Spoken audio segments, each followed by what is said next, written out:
There's a forgotten value that we as people who want freedom forget, and that is having fun. Now you say, well, Corey, what does fun have to do with the truth? The truth requires a brutal hard taking of sharing it with others and knowing what it is and going through all the materials and having to really learn things and put it into practice. That takes a lot of effort and work. I'm not denying that. But what I am saying is that we can have fun during the process, or that fun is actually a necessary part of the process because it helps inspire us to do even more, to do our best. And you may say, well, this is also kind of redundant, but it's something that we often leave out. You know, you go through many different presentations talking about action and all the stuff that we have to do and the problems with the world, and you see that there is nothing that mentions really about having fun. Because why would a presentation talking about such serious topics say to have fun? It wouldn't do that, right? Because it wants people to be serious. It wants people to take things seriously. So I want you to take things seriously, but you cannot forget and you cannot deny the ability to have fun, the aspect that how necessary it is for our continuance, for our existence. Because what we are to do, if we are to free people, is to ultimately allow them to have fun. Our end goal is fun, so why not have fun on the way toward the end goal and therefore be the change that we want to see in the world? If we want to have fun, have fun. But don't have fun to the point where you're not doing the work that needs to be done, because is that really fun? No, because it's counterintuitive. It starts creating problems where it's like, I can't have fun anymore. So you gotta have fun while you can, while it lasts, and as long as you can, so that way it lasts even more, even longer. So it's common why people consume themselves in activities, right? They watch movies, hours on end. They may watch seminars. They might get a kick out of watching all these videos that I make for you guys, right? They may love that stuff, and it's like fun for them to listen to it, to hear different perspectives. Maybe that's fun for them. Great, there's fun to different people, and then there's brain activities that many people can do different things, whether it's word searches and puzzles, right? All these things. Everybody has sort of their niche as to what they go for, but the average person does try to have fun, right? And they just ignore everything else. That's the issue with the world, is that they have fun, they want to have fun, but then they have all this other stuff that they kind of just ignore and therefore distract themselves with the things that they have fun with. Now, the only problem with that is why not, as people who have to deal with serious topics, bring fun into the equation to those people who still want to have fun, but also realize it's important to take problems seriously, but because it's such a serious problem, they don't want to do it because it will inhibit their fun. So if we can integrate fun and serious topic matter, we'd be doing pretty darn good for ourselves. But how are you going to do that, right? And you got to ask yourself another question. Are they really having fun? People say they do this, they say they do that. Are they really having fun? Are they really expressing themselves? There's that inner child that wants to have fun, and it's in everybody. And that fun comes from freedom. Freedom is what allows that fun. But fun is pretty darn dangerous sometimes. You got dangerous freedom that comes from natural freedom, that comes from natural fun. Otherwise, it's not fun if there's no level of danger or freedom involved. I'm not saying, of course, be dangerous, have fun, don't care about the world. I'm not saying these things, but I'm saying these ironies exist for a reason. And we don't want to fall to the extremes of either too fun or too serious, because that can happen if we forget fun, if we forget the things that are happening in the world.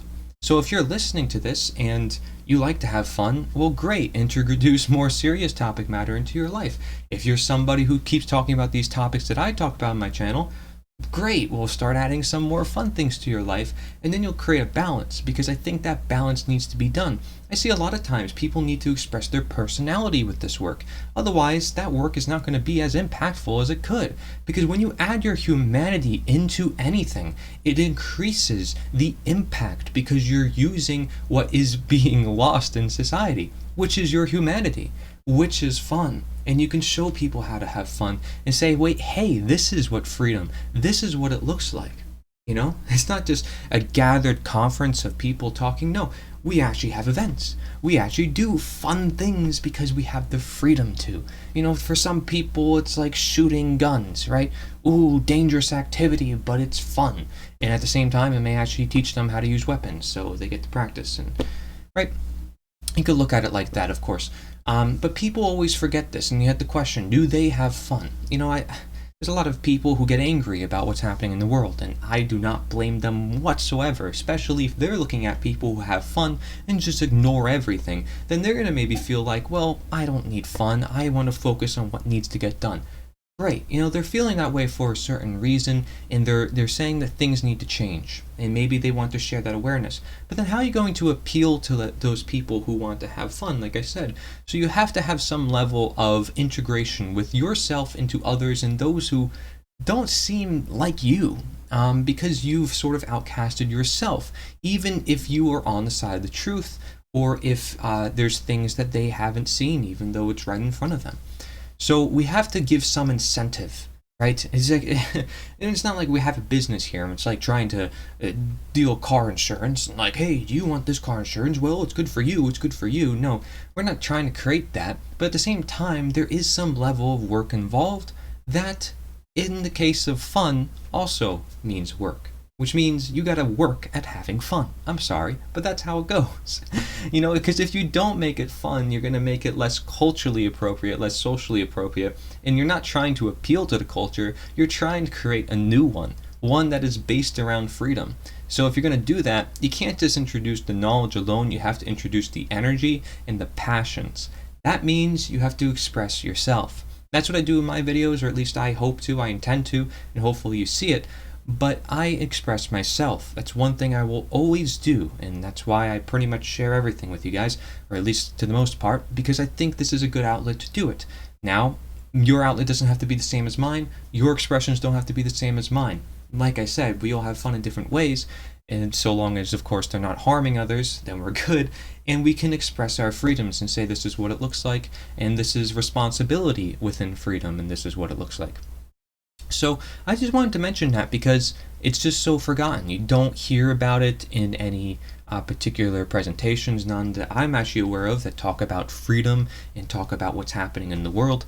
They kind of forget that part, even though they know for a fact that when the world becomes more tyrannical, people have less fun and people feel what's going on, and either they'll join on board to try to fight that tyranny, or they'll distract themselves further. And who knows what will happen to them. Ultimately, they may decay due to themselves, due to their lack of own destiny.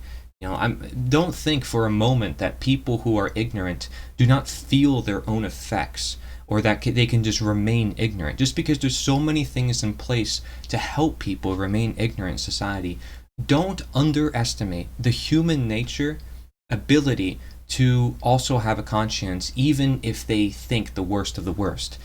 You cannot degrade individuals. This is one thing that's also really huge, is that this is not an us versus them. We're all the same. We're just under different environments. We can't just look at it like people versus people, and this person's running for office and this person isn't. We have to look at it through actions and through ideas. That's what matters.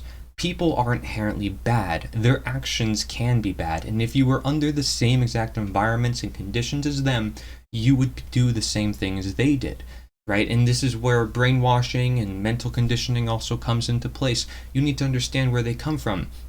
Most people are innocent at heart, and that's what causes them to be vulnerable to those other influences, which then takes a hold of them and manipulates them. And we need to feel out the empathy and say, I'm sorry for that. So let me bring you to a place where I know we can comfort you.